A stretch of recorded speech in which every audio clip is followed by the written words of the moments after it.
The whole building is chanting for Stone Cold. And there he is. It looks like the old Austin. The old rattlesnake is here and he's whipping every Alliance member that moves.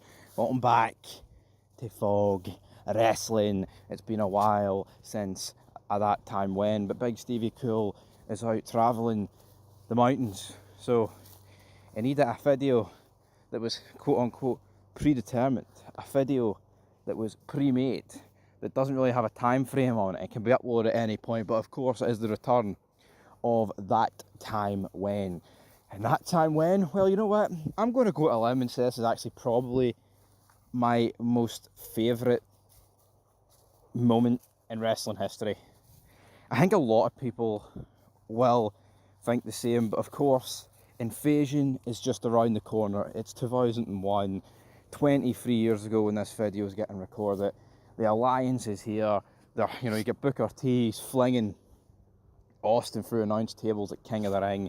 The 5-time WCW champion is here.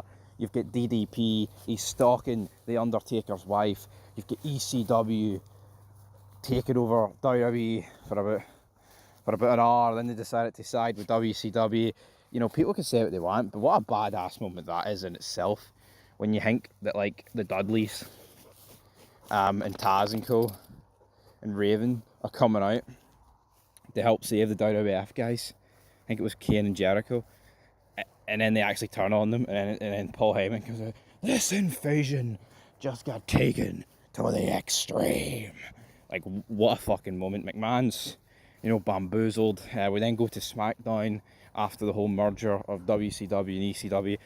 I mean, what I would have ideally liked, right, is that we could have potentially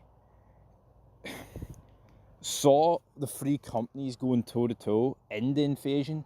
Like, how great would it have been if we had the WCW World Champion against the WWF Champion against the ECW Champion? Now obviously with the way Invasion plays out, you can't exactly do that because Austin was the WWF Champion, and I like the way Invasion played out. Some people hated it, I liked it. Austin's heel turn to run the Invasion worked. It brought us some of the most funniest moments in WWE history. People can cry, people can pretend it didn't. It did. But, obviously if you don't have the stars, that's what I would have done. I mean, you can't get your guys for WCW, the Time Warner contracts, but I would have done maybe for like a month or two, like ECW versus WCW versus WWE.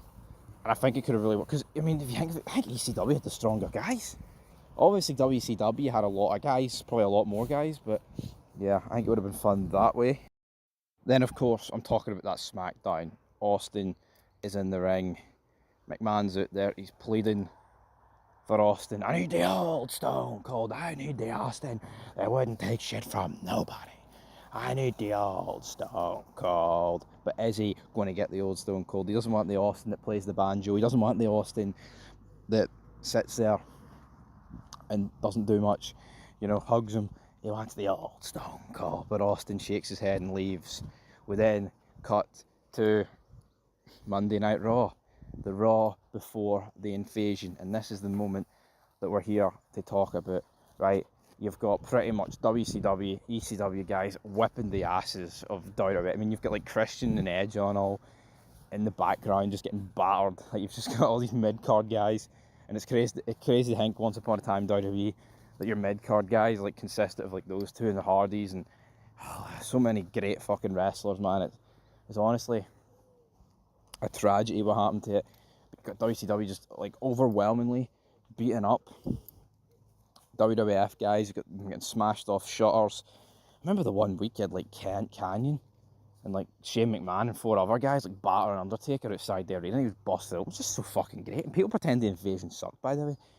But then, between all these shots, people getting beat up, you've got Austin in the bar. He's playing pool, and he finally has enough. He snaps the pool cue over the snooker table. He's like, "Where the hell's Austin going?" Then it pans to the arena. His pickup truck arrives. He gets out of the pickup truck. He's sitting hitting guys with pool cues, absolutely sitting there, just straight up demolition job. Then he comes in through the back door, smashes them off the shutters. That may sound a bit dodgy, but then JR and Cole, they're just waiting for the music to hit. They're waiting for the music to hit. He's like, the crowd are coming alive, chanting for Stone Cold. And then JR just like, see you, Michael Cole, son, sit down. I know that new jabroni from ESPN said Michael Cole's the GOAT, but fucking listen to JR. And there he is. It's the rattlesnake. He looks like the old Stone Cold. He's striking, he's walking, he's talking. And it's just stunners left, right, and centre, man. Yo, are they the greatest stunners of all time? No, I mean, the guy literally had a dish out about fucking 20 stunners in about 4 seconds. He's hitting Taz, he's hitting Devon, he's hitting Tommy Dreamer, he's hitting all these guys, man. Booker T. But I'm not sure DDP was out there, but I think he was out there actually. And then, like, the final image of Austin, and JR's like, Austin's, the WWF have found their leader. He's leading them into invasion. And you've got Austin standing with Kane, Undertaker, Jericho, and Kurt Angle. What a fucking moment, Trips. And for me, it's my favourite moment in wrestling history. The pop, just the amount of bodies in the ring, and one star emerging.